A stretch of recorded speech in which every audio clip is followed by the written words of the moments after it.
안녕하세요. 캔들스토리의 캔들피그입니다. 오늘도 김하백님과 함께 같이 알고 있지만 정확히 몰랐던 상식, 당연한 건데 몰랐던 사실에 대해서 이야기를 하려고 하는데요. 최근에 엉망이 된 주식시장을 이야기하려고 하는데 쉽게 생각해서 안 좋은 주식들이야 뭐 거품이 꺼지면서 떨어지는 건 이해할 수 있는데 왜 좋은 주식들까지 최근에 왜 이렇게 많이 떨어지는지에 대해서 이야기를 해보려고 합니다. 자, 오늘의 주제는 나는 좋은 종목을 골랐는데 왜 항상 손실이 날까? 숨은짓이 세 가지에 대해서 김하백님과 함께 이야기를 들어보려고 합니다. 김하백님 안녕하세요. 네, 안녕하세요. 예, 안녕하세요. 오늘 주제는 많은 투자자들께서 몸소 경험하고 피부로 느끼시는 부분인데요. 실제로 나는 분명 좋은 종목을 골랐다고 생각하는데 결국에는 손실로 끝나는 경험을 다들 해보셨을 겁니다. 여기 계신 진행자분과 저를 포함해서요. 예, 물론입니다. 여기서 대부분의 투자자들이 착각하고 있는 것이 있는데요. 이런 겁니다. 비록 지금은 손실을 보고 있지만 다음에 나만 좋은 종목을 고른다면 분명히 수익을 거둘 수 있을 거라는 착각입니다. 하지만 분명한 사실은 좋은 종목만 골라서는 절대 수익이 보장되지 않는다는 점이죠. 그리고 실제로 좋은 종목을 선정해도 거의 대부분은 손실을 보게 됩니다. 꼭 기억해야 할 분명한 사실이고요. 근데 일반적으로 생각할 때 좋은 종목은 적당한 가격에 매수만 한다면 물론 오리락 내리락 하겠지만 결과적으로는 우상향을 그릴 거라고 생각을 하는데 왜 좋은 종목인데 손실이 날 수도 있다는 이야기를 한다는 겁니까? 일단 제가 세 가지 이유를 설명드릴 건데요. 네.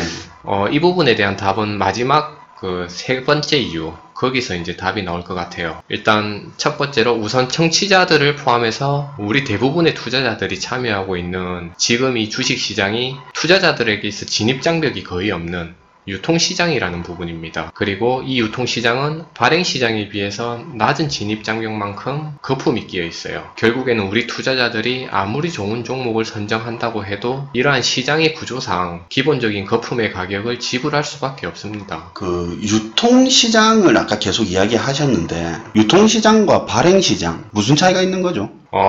일반적으로 주식시장은 발행시장과 유통시장으로 구분되는데요. 기업이 설립되면 일반적으로 주식을 발행하게 됩니다. 그리고 기업의 원활한 운영을 위해서 이렇게 발행된 주식, 즉 지분을 담보로 각종 투자기관 등을 통해서 이제 투자를 받게 되죠. 이러한 시장을 발행시장이라고 하고 기업이 상장되기 전의 시점으로 기억하시면 됩니다. 그러니까 우리가 보통 상장되기 전에 일반적으로 우리 그 주식 증권사를 통해 가지고 주식을 사고 팔고 그런 개념 말고 그렇죠. 상장되기 전에 투자를 받는다는 개념을 지금 현재 HTS에서 거래되는 그런 속도의 개념이 아니라 그렇죠. 투자를 받을 때 어느 정도 지분을 인수하고 그렇죠. 페이스 투 페이스 그런 개념으로 이야기하는 게 발행시장이고 그리고 지금 우리 대부분의 투자자들은 뭐 아까 말씀하셨듯이 HTS나 뭐 MTS, 모바일 등을 통해서 주식을 쉽게 사고 팔고 하게 되는데요. 이렇게 사고 파는 주식들은 대부분 상장된 기업으로 유통시장이 되는 거고요.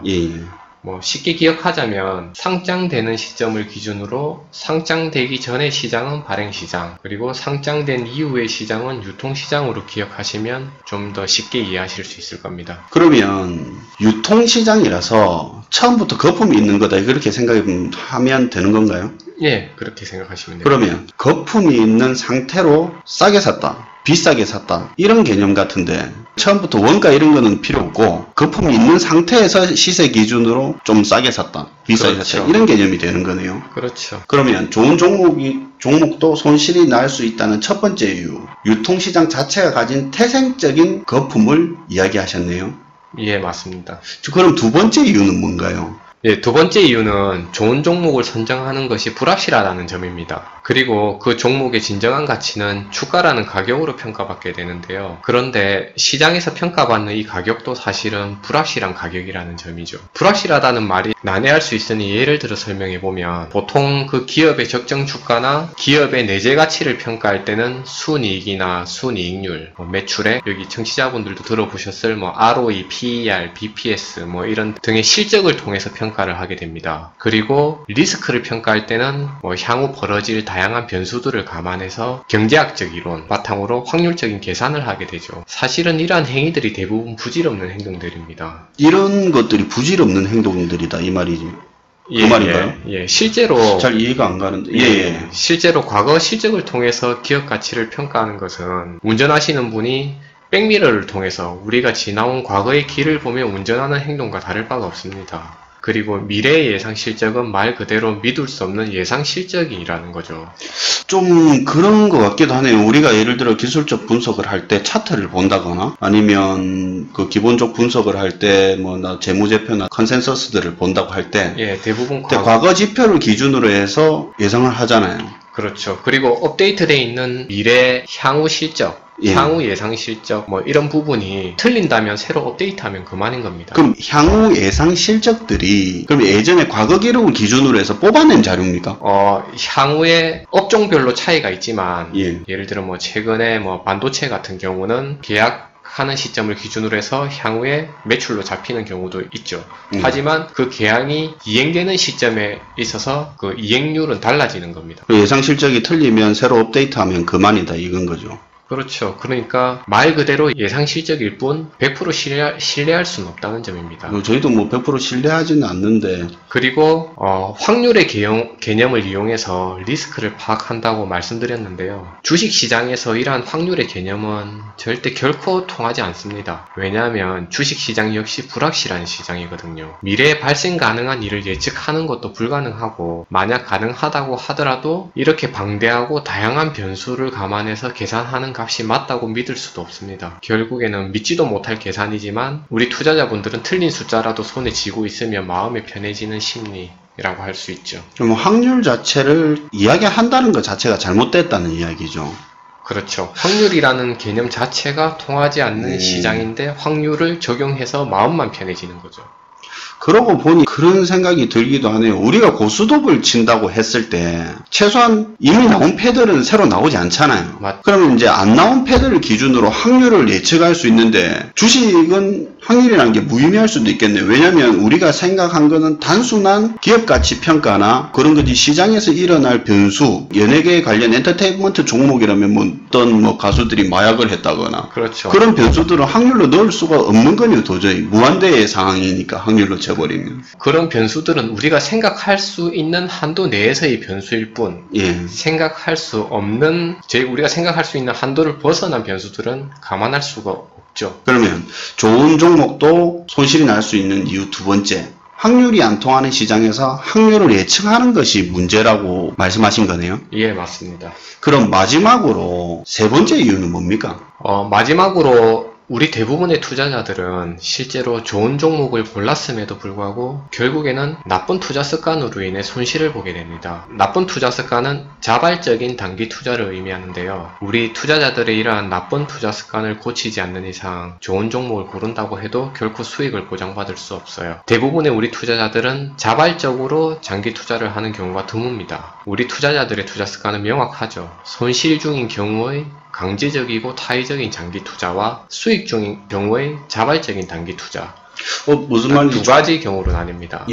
무슨 말인지 조금 헷갈리는데요. 자발적으로 장기 투자, 강제적으로 장기 투자, 이게 무슨 말인가요?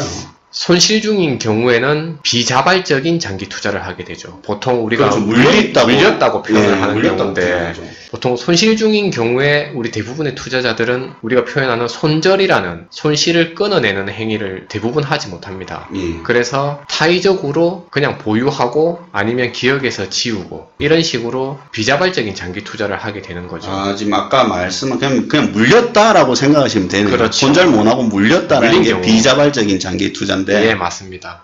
그리고 수익 중인 경우에 자발적인 단기 투자는 보통 투자자분들이 느끼시는, 일단 우리 HTS나 MTS 상의 빨간 가격에 빨간불이 들어왔다. 예. 이러면 흥분과 희열, 그리고 기쁨 등 이런 심리 상태를 느끼게 됩니다. 그리고 그 수익을 빨리 확정짓고자 하는 그렇죠. 마음가짐이 생기죠. 이러한 투자 습관은 자발적인 장기 투자를 체화하는 방식으로 개선할 필요가 있습니다.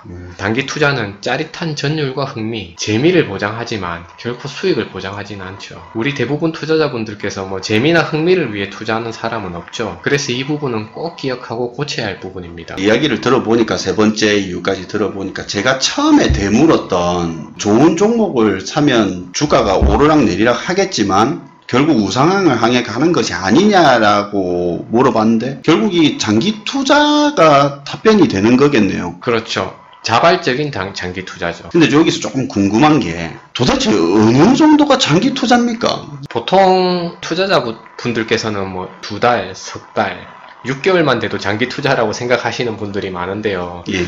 보통 우리가 생각하는 장기 투자는 3년 이상. 3년 솔직히 개인 투자자들 쉽지 않잖아요. 그렇죠. 비자발적으로는 가능하죠. 그건 예 저도 예전에 뭐 초반에 자식한테 물려준다, 손자한테 물려준다. 제 주변에 그런 사람 많습니다. 생각보다. 보통 자발적으로 그런 행동을 해야 되는 겁니다. 예. 좋은 종목에 투자하셨다면 분명히 회복할 수 있을 거고요. 길게 보신다면은 뭐 적정한 기업 가치를 충분히 회복할 수 있을 거라고 저는 생각하고 있습니다.